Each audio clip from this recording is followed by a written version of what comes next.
Hello everyone, स्वागत है आप सबका फिर से मेरे यूट्यूब चैनल रंजीत क्लासेस में। आज का टॉपिक है कोडिंग डिकोडिंग। इस वीडियो के पार्ट 1 में हम उन क्वेश्चंस को देखेंगे जो ज़्यादातर एसएससी और रेलवे में पूछे जाते हैं। इसके पार्ट 2 में हम उन क्वेश्चन को इंक्लूड करेंगे जो बैंकिंग में आते हैं। जो स्टूडेंट बैंकिंग की तैयारी कर रहे हैं वे भी इस पार्ट को ज़रूर देखें, क्योंकि इस पार्ट पे मैं कोडिंग डिकोडिंग के बेसिक कॉन्सेप्ट को समझाने वाला हूँ, जो आपको पार्ट 2 में हेल्प करेगा। तो चलते हैं इसके बेसिक कॉन्सेप्ट की ओर। सबसे पहले ये समझना होगा कोडिंग डिकोडिंग है क्या।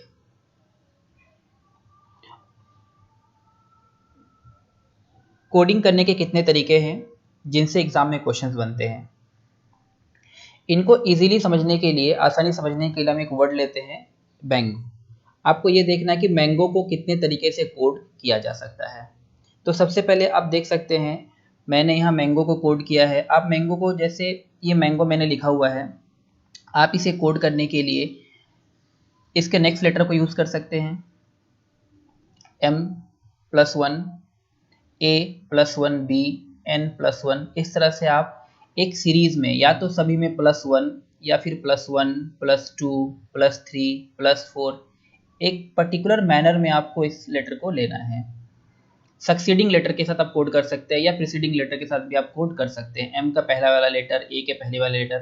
तो इस तरह से ये हमारा एक हो गया कि अल्फ़ाबेट को अल्फ़ाबेट से कोड करना, जहाँ पे या तो एक प्लस करके या 2 प्लस करके या 3 प्लस करके। दूसरा होता है ऑपोजिट लेटर के साथ कोडिंग। M के ऑपोजिट लेटर क्या है? N। A के ऑपोजिट लेटर क्या है? इसे रिवर्स लेटर कहा जाता है। N के ऑपोजिट में है N। तो एक ये टाइप 2 हो गया कोडिंग करने के लिए, जहाँ से हम रिवर्स लेटर का यूज़ करते हैं। तीसरे टाइप में अगर आप मैंगो के लेटर को ही कोड करने के लिए यूज कर रहे हैं तो आपको एज इट इज आप M के सामने M नहीं लिख सकते या A के सामने A नहीं लिख सकते। आपको इनके पोजीशन को चेंज करके लिखना होगा। तो इसीलिए मैंने क्या किया, यहाँ पे M को मैं नीचे ले गया। अगर आप M को नीचे ले जाते हैं, अगर आप टॉप वाले लेटर को नीचे लेके बॉटम में लेके जाते हैं, तो बॉटम वाला लेटर हमेशा ऊपर चला जाएगा। इस तरह से जब कोडिंग डिकोडिंग आप करते हैं तो ये पर्टिकुलर एक मैनर को फॉलो करता है। ऐसा नहीं है कि किसी भी लेटर का कोडिंग कहीं भी हो जाए, इस तरह वरना आप खोजते रह जाएंगे। इसके कुछ पैटर्न्स होते हैं जो आगे चलकर मैं आपको समझाऊंगा कि कितने तरीके के पैटर्न होते हैं। अगर आपको पैटर्न पता है तो आप किसी भी कोडिंग को ईजिली आइडेंटिफाई कर सकते हैं। इस तरह से अगर ये ऊपर वाला लेटर नीचे आ गया तो ये G फिर कहाँ चला गया? ऊपर। ये आ गया नीचे, ये N अपने जगह पे एज इट इज रह जाएगा। तो ये हो गया 3। फोर्थ है जहां पे आप कि अल्फाबेट्स के पोजीशंस को यूज कर सकते हैं। जैसे M के काउंटिंग कितना है? 13, A का काउंटिंग 1, N का काउंटिंग 14। तो इस तरह से आप नंबर्स का भी यूज कर सकते हैं कोडिंग करने के लिए। बहुत टाइम ऐसा होता है कि जहां पे इन नंबर्स को ऐड करके आंसर बनता है। जैसे इन सारे को अगर ऐड किया जाए तो इनका टोटल है 50, तो ये भी आंसर हमारा बन सकता है 50। कई बार ऐसा होता है कि इसे 5 से डिवाइड कर दिया जाता है और आंसर होता है 10। क्यों? क्योंकि मैंगो में 5 लेटर है तो इसे 5 से डिवाइड कर दिया गया। कई बार आंसर इस तरह से भी होता है जहां पे इन डिजिट्स को आपस में ऐड कर दिया जाता है, यानी आंसर सिंगल डिजिट में होता है। इसका टोटल है 50, आप इसे 5 + 0 यानी 5 के फॉर्म में भी आंसर कर सकते हैं। तो ये कुछ तरीके हैं अलग अलग जहाँ पे कोडिंग किया जाता है। इन पे ही बेस्ड आगे चल के क्वेश्चन बनेंगे। तो सबसे पहले हमें ये जानना होगा कि किसी भी अल्फ़ाबेट का काउंटिंग किस तरह से याद रखा जाए, और दूसरा किसी भी लेटर का रिवर्स कैसे याद रखा जाए। इसके लिए मैं आपको कुछ तरीका बताऊंगा जिसमें आपको रटना बिल्कुल भी नहीं है, बस आपका याद हो जाएगा। देखते ही आपको वो याद हो जाएगा, आपको किसी भी तरह से इसे रटना नहीं है। तो चलिए सबसे पहले अल्फ़ाबेट्स देखते हैं, इनके पोजीशंस को कैसे फाइंड आउट किया जाता है। अल्फ़ाबेट्स को सबसे पहले 5 के सेक्शन में लिख दिया जाता है। तो इससे एक वर्ड बनता है इजोटी, EJOTY। ई का प्लेस है 5, 5th पोजीशन पर, देन ये 10th, 15th, 20 एंड 25। तो इस तरीके से अगर आपसे किसी भी लेटर का पोजीशन पूछा जाता है, फॉर एग्जांपल आपसे एल का पूछा जाता है, तो आपको इसके सामने के लेटर को चेक कर लेना है। एल के सामने क्या है? एल के सामने क्या है? जे, JKL। जे का पोजीशन है 10, तो एल का पोजीशन हो जाएगा 12। इस तरह से अगर आपसे पूछा जाए एन का पोजीशन, एन का नंबरिंग क्या होगा, एन, तो आपको एन के सामने के लेटर को चेक करना है। तो एन के सामने क्या है, ओ, ओ है 15 नंबर पे, तो एन का पोजीशन 14। तो इस तरह से आपको अल्फाबेट्स को स्टार्टिंग से काउंट नहीं करना है, ए बी सी डी 1 2 3 4। आपको किसी भी लेटर का पोजीशन आपसे पूछा गया है, आपको आइडेंटिफाई करना है, तो आपको बस उस सेक्शन को चेक करना है कि उसके सामने कौन सा ईजोटी का कौन सा लेटर आ रहा है, आपको उससे उसको रिलेट करना है। तो इस तरह से आप किसी भी लेटर का पोजीशन इजीली आइडेंटिफाई कर सकते हैं। कई बार ऐसा होता है कि अल्फाबेट्स के रिवर्स पोजीशन को ले लिया जाता है। तो अगर एल का काउंटिंग फॉरवर्ड से 12 है, तो इसका बैकवर्ड से काउंटिंग क्या होगा, एल का काउंटिंग 12 है फॉरवर्ड से, फॉरवर्ड का अर्थ हुआ ये 1 2 3 4 5, इस तरह से। अगर मैं इसे नीचे से काउंट करूं 1 2 3 4 5, तो एल का पोजीशन क्या होगा। तो आपको कुछ नहीं करना है, आपको पता होना चाहिए फॉरवर्ड एंड बैकवर्ड इन दोनों का टोटल ऑलवेज 27 होता है। तो इसलिए एफ एल का काउंटिंग अगर सामने से 12 है, सामने से 12 है, तो बैक से इसका काउंटिंग हो जाएगा 15। तो इस तरह से ये बन गया 27। तो इस तरह से किसी भी लेटर के हम फॉरवर्ड और बैकवर्ड दोनों काउंटिंग इजीली आइडेंटिफाई कर सकते हैं। 1 2 3 4 5 6 7 8 9 10 11 12 13 14 15। तो एल आ गया 15 पोजीशन पर एंड फॉरवर्ड से 12th पोजीशन पर।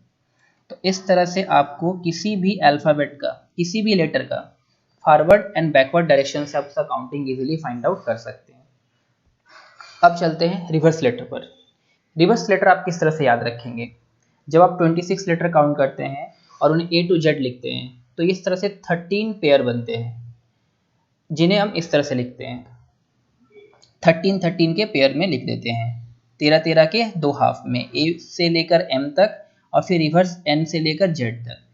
अब आपको इन्हें रटना नहीं है, इन्हें याद करने के लिए, रिवर्स लेटर को याद करने के लिए आपको बस इतना सा करना है कि इनको राइमिंग कर लेना है, पेयरिंग कर लेना है इनको। जैसे P के ऑपोजिट में K आता है, आप इसे किस तरीके से याद रखेंगे, आप इसे किसी से रिलेट कर लेंगे जो हमेशा पेयर में आ जाए। जैसे पीके मूवी, आपने पीके मूवी देखा होगा, तो P ऑपोजिट K, या फिर आपने केविन पीटरसन, इस तरह से आप इसे याद कर सकते हैं। GT, आपने सुना होगा GT रोड, तो इस तरह से आप इसे रिलेट कर सकते हैं। IR, इंडियन रेलवे, इस तरह से आपको इसे रटना बिल्कुल भी नहीं है, आपको उन चीज़ों से राइमिंग करना है जिसे आप अच्छी तरह से जानते हो, जो आपको पहले से याद हो। एक वर्ड मैं और बता रहा हूँ आपको, LOVE, लव। ये वर्ड आप सभी को याद रहता है। आप अगर देखेंगे तो L और O आपस में अपोजिट है एंड V और E आपस में अपोजिट है। तो इस तरह से आप इन अपोजिट्स को लर्न कर सकते हैं। तो ये तो था इसका कुछ बेसिक्स जो कोडिंग डिकोडिंग के लिए बहुत ही इंपॉर्टेंट है। अगर आपको रिवर्स लेटर नहीं पता, अगर आपको काउंटिंग नहीं पता अल्फाबेट्स, अगर आप पोजीशन निकालना नहीं जानते हैं जल्दी से, तो फिर आपको कोडिंग डिकोडिंग के क्वेश्चन को सॉल्व करने में बहुत ज़्यादा टाइम लग जाएगा। इसीलिए सबसे पहले इन क्वेश्चंस को बनाने से पहले आपको अच्छी तरह से इनको प्रैक्टिस कर लेना है, रिवर्स लेटर क्या है और कोडिंग अल्फ़ाबेट के पोजीशन कैसे काउंट होते हैं। तो अब चलिए बढ़ते हैं क्वेश्चंस पर। ये कुछ पैटर्न्स हैं जहाँ कोडिंग के लिए बहुत ही ज़्यादा हेल्पफुल है ये पैटर्न्स, क्योंकि क्वेश्चंस के जब कोडिंग डिकोडिंग बनते हैं तो वो रैंडमली नहीं होते हैं, कुछ पैटर्न्स को फॉलो करते हैं। फॉर एग्जांपल, जैसे आपने देखा कि अगर मैं यहाँ एक वर्ड लिखूँ, सपोज मैंगो ही मैंने लिखा हुआ है और उसका कोडिंग मैं यहाँ बगल में कर दूँ, तो आप बगल में जब कोडिंग करेंगे तो किस तरीके से करेंगे। यहाँ पे ये एक पैटर्न है मीन्स जब आप कोडिंग फ्रंट टू फ्रंट करते हैं, सामने सामने कोडिंग करते हैं, तो जब सामने सामने कोडिंग करते हैं तो या तो ये +1 सारे में +1 हो जाएगा, सारे में +1 हो जाएगा इस तरह से, या फिर +1 +2 +3 +4 +5 या +2 +2 +2, इस तरीके से ये फ्रंट टू फ्रंट कोड हो सकता है। दूसरा टाइप ये है कि जब आप इस वाले लेटर का कोड यहाँ पे करते हो तो डेफिनेटली है कि ये वाला लेटर का कोड यहाँ पे बनेगा। इस वाले लेटर का कोड यहाँ पे, तो इस वाले लेटर का कोड यहाँ पे बनेगा। इसे हम इस तरह से, ये जब कोडिंग डिकोडिंग करते हैं तो इसे दो तरीके से बांटा जाता है, ऑड लेटर और इवन लेटर। आपको कोडिंग डिकोडिंग में जो वर्ड दिया होता है, या तो वो नंबर ऑफ लेटर इवन होता है या नंबर ऑफ लेटर ऑड होता है, 6, 5, 4, 8। तो जिस मैनर में 4, 6,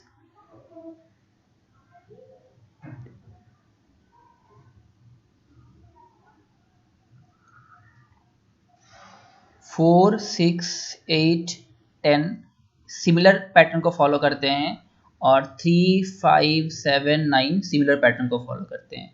तो मैंने यहाँ पे दो पैटर्न आपको बताया हुआ है, एक ऑड के लिए और एक इवन के लिए। इन पैटर्न्स को आपको अच्छी तरह से स्टडी करना है, क्योंकि कोडिंग डिकोडिंग में जो क्वेश्चंस बनते हैं इन्हीं पैटर्न्स पर बनते हैं।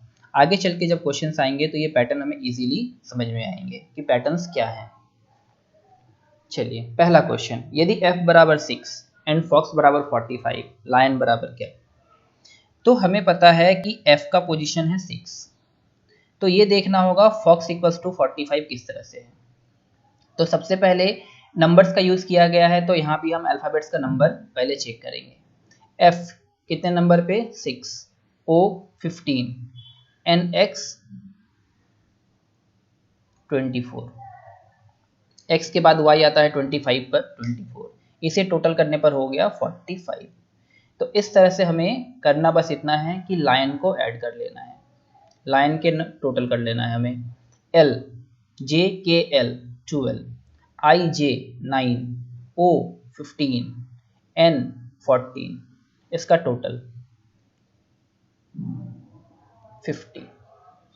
तो इस तरह से ये हमारा टाइप 1 हो गया, जहाँ पे अल्फ़ाबेट्स के नंबर्स को यूज़ किया जाता है।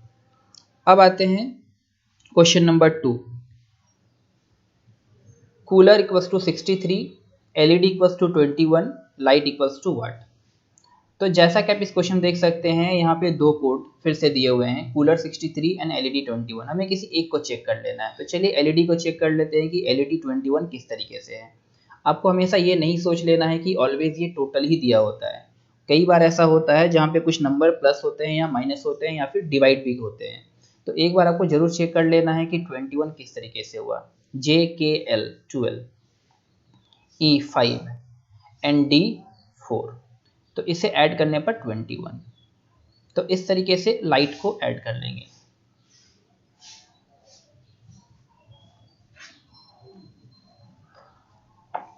L 12, I 9, G 7, H 8, T 20।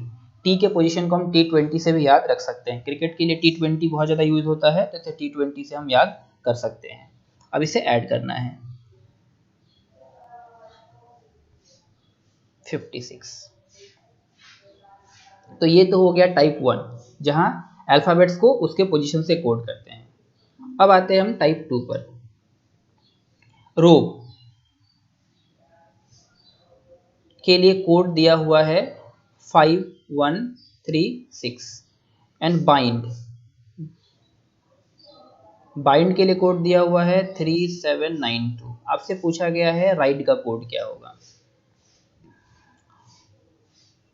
इस तरह के क्वेश्चंस में नंबर्स का यूज तो होता है, पर वो नंबर्स अल्फाबेटिकल पोजीशन पे बेस्ड नहीं होता, एक रैंडम नंबर होता है। क्यों?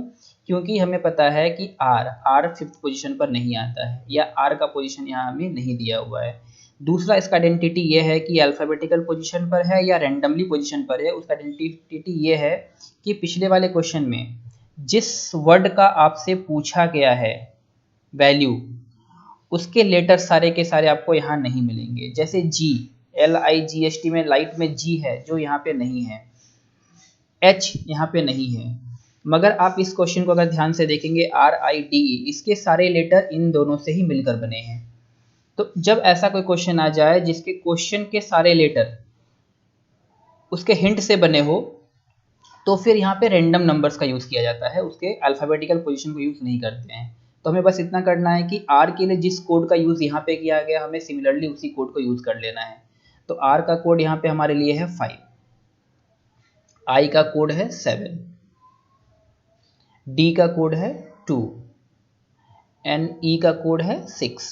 तो इस तरह से 5726, ऑप्शन नंबर बी 5726।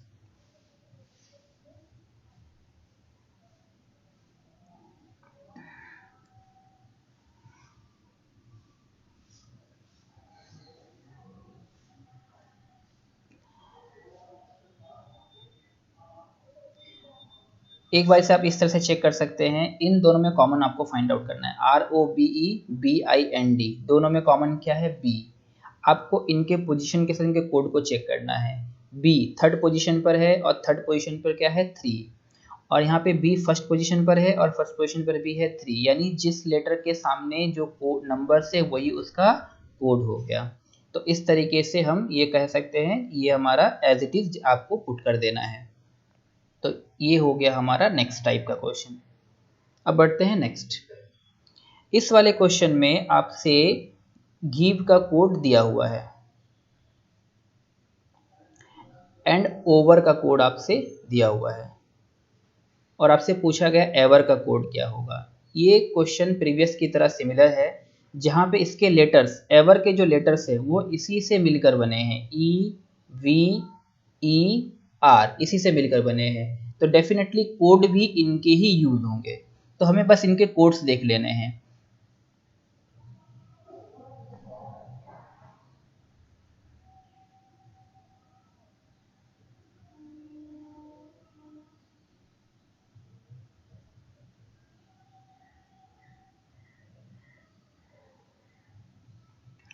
तो वी के लिए कोड है हमारा % और ई के लिए कोड है इस तरह से।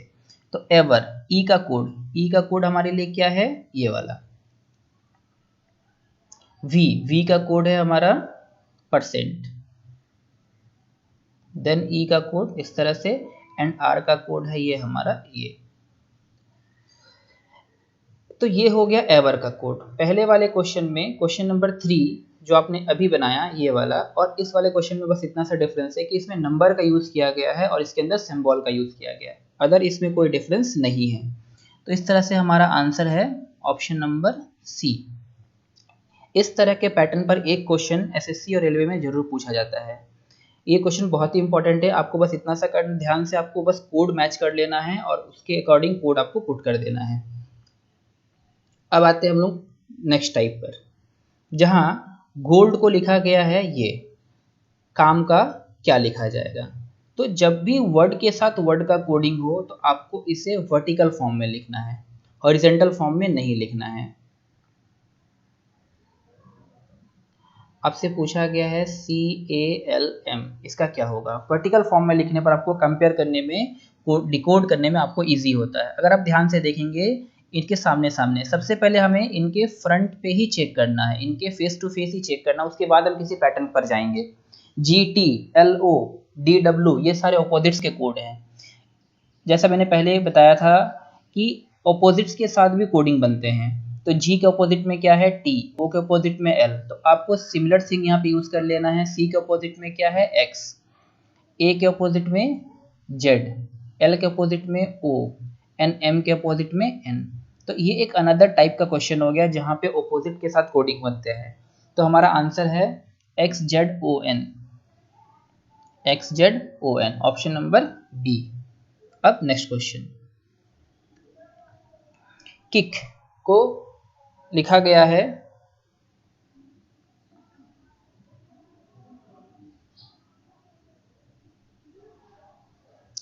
KCIK एंड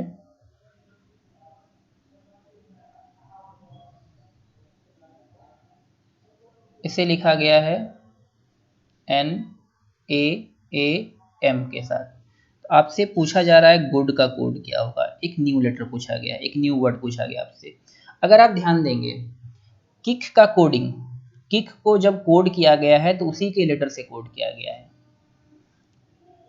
MAAN को जब कोड किया गया तो उसी के लेटर से कोड किया। अब मैंने आपसे कहा था कि जब सिमिलर लेटर से हम कोड करते हैं तो उनका पोजीशन चेंज करना बहुत जरूरी होता है। आप सामने के सामने कोड नहीं कर सकते। अगर आप ये सोच रहे हैं कि के लिए के लिखा गया है तो आई के लिए फिर सी कैसे लिखा जाएगा, तो ये कोडिंग हमारा नहीं है, क्योंकि कोडिंग डिकोडिंग का एक रूल है कि जिस मैनर में फर्स्ट फॉलो करेगा उसी मैनर में अदर भी फॉलो करेंगे। तो इस तरह से ये कुछ इस तरीके से है, इसका पोजीशन चेंज है, ये सबसे नीचे आ गया। तो अगर ये ऊपर वाला सबसे नीचे आ गया तो सबसे नीचे वाला कहाँ जाएगा, ऊपर। इस तरीके से ये कोड एक्सचेंज हुआ है। सेम लेटर के साथ जब भी कोडिंग हो तो इनके पोजीशन हमेशा चेंज हो जाते हैं। तो इस तरीके से सबसे नीचे क्या आएगा, जी, और सबसे ऊपर चला जाएगा डी, और ये आपस में एक्सचेंज हो जाएंगे इस तरीके से। तो हमारा आंसर है DOOG, DOOG इस तरीके से। नेक्स्ट, कानपुर को क्या लिखा गया है, कानपुर को लिखा गया NDQSXU। तो इसे हम इस तरीके से लिख लेते हैं KANNDQSXU। एन इलाहाबाद को लिखा गया है ये। लखनऊ को क्या लिखा जाएगा,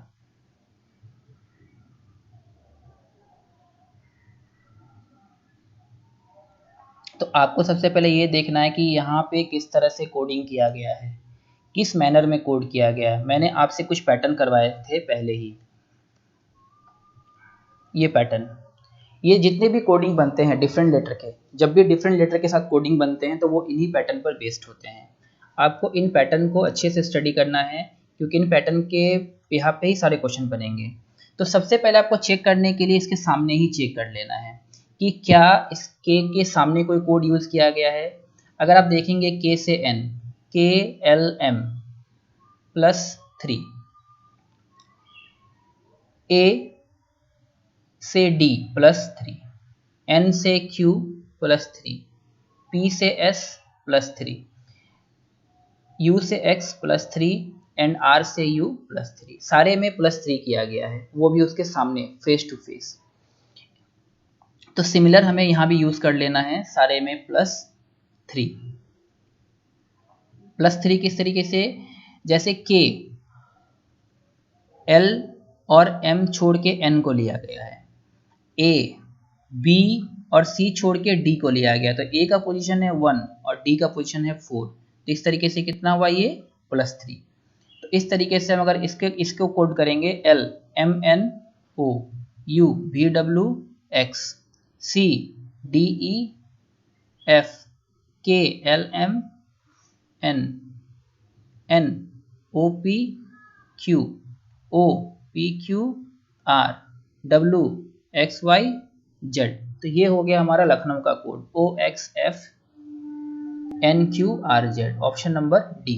तो इसका पैटर्न था सामने सामने और +3। जैसा मैंने आपसे कहा था कि पैटर्न किस तरीके से बनते हैं, जब फ्रंट टू फ्रंट कोड करते हैं तो या तो सभी में +1 या सभी में +2 या सभी में +3, या फिर इस तरीके से भी बनते हैं +1 -1 +1 -1 +1 -1 इस तरीके से, या फिर सक्सीडिंग +1 +2 +3 +4, इस तरीके से भी कोडिंग बनते हैं।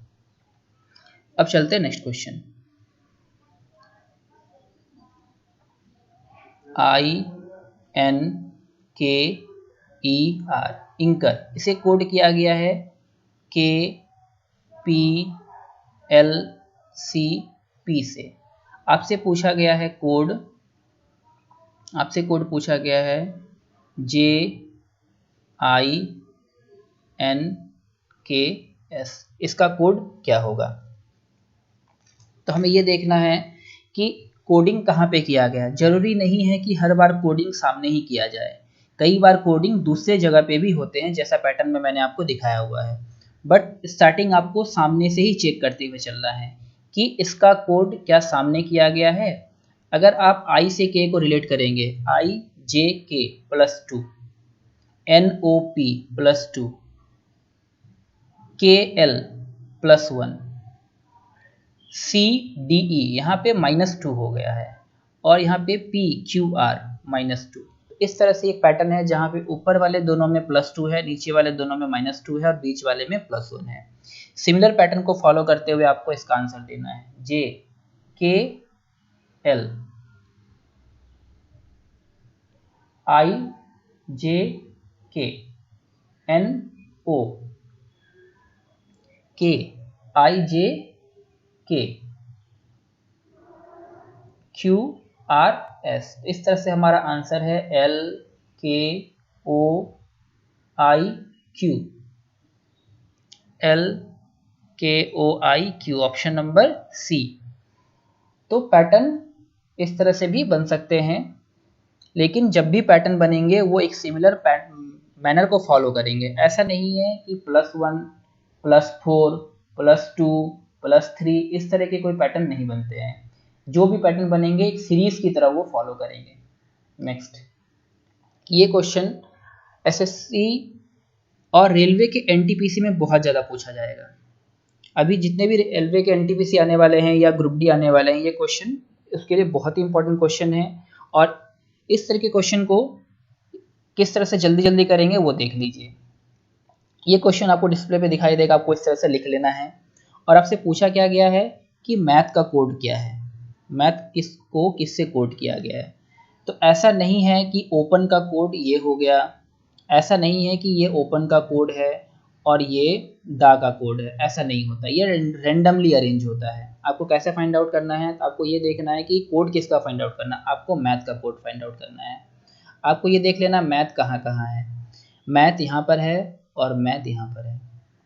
साथ ही आपको ये देखना है क्या इन दोनों में कुछ और कॉमन है अपार्ट फ्रॉम मैथ। इन दोनों में मैथ के सिवा कुछ भी कॉमन नहीं है। तो हमें बस ये देखना है कि इन दोनों में कॉमन क्या है, इन दोनों में कॉमन क्या है। अगर आप ध्यान से देखेंगे दोनों में कॉमन है सी भी कॉमन है। तो इस तरह से हमें पता चल गया मैथ के लिए कोड है सी भी। अगर आपसे किसी अदर कोड पूछा जाए, अगर आपसे पूछा जाए बुक का कोड क्या होगा या फिर फ्रेंड का कोड क्या होगा, अगर आपसे पूछा जाए फ्रेंड का कोड क्या होगा, तो फ्रेंड का कोड कैसे निकालेंगे। तो अगर फ्रेंड का कोड निकालना है तो चूंकि मैंने मैथ को ऑलरेडी सर्कल किया हुआ है तो इसे किसी और सिंबल से मार्क कर लेंगे, क्योंकि कई बार ऐसा होता है कि सारे को अगर आप सर्कल कर देंगे तो बाद में आइडेंटिफाई करना दिक्कत हो जाता है। तो फ्रेंड, तो इन दोनों में हमें देखना है कॉमन क्या है apart from friend. Books are good, open friend ask question, friend ही कॉमन है और कोई कॉमन इसमें नहीं है। तो आपको इन दोनों में देखना है कॉमन क्या है, एट। इस तरह से अलग अलग सिंबल के साथ अगर आप मार्क करते हैं तो किसी भी कोड को हम इजीली देख के ही बता सकते हैं कौन किसका है। सारे को सर्कल करेंगे तो आइडेंटिफाई नहीं होगा। तो इस तरह से किसी का भी कोड आप कर सकते। अगर आपसे दा का कोड पूछा जाए, दा का कोड क्या होगा, तो हमें ये देखना कि दा और कहाँ पे है। तो हम ये देख सकते हैं दा इसके सिवा और कहीं नहीं है। ओपन द बुक में दा है और कहीं दा नहीं है। तो हमें दा का कोड फिर हम नहीं निकाल सकते, हमें इसको छोड़कर बाकी का कोड निकालना हुआ। क्योंकि मैथ का हमने ऑलरेडी निकाला हुआ है, हमें ओपन और बुक का कोड निकालना है। तब ये देखना है बुक और कहाँ पे है, तो इसे हम एक डिफरेंट सिंबल से मार्क कर लेंगे, बुक। इन दोनों में हम ये भी ध्यान देना है कि बुक के सिवा क्या कॉमन है, और कुछ भी कॉमन नहीं है। तो हमें यहाँ देख लेना है क्या कॉमन है इनका, FA। तो बुक का कोड हो गया FA। अब हमें ओपन का कोड फाइंड आउट करना है, ओपन का कोड। तो ओपन इन दोनों जगह पर है, फर्स्ट एंड लास्ट। क्या कॉमन है इनमें, ZB ये कॉमन है। तो इस तरह से हमें सारे पता चल गए कि ओपन का कोड क्या हो गया, ओपन का कोड है ZB। मैथ का कोड हो गया CB। बुक का कोड है FA। तो बच गया हमारे पास क्या, दा, और एक कोड कौन सा बच गया, MT। तो इस तरह से दा का कोड, अगर आपसे दा का कोड पूछा जाता तो यह आंसर बन जाता MT।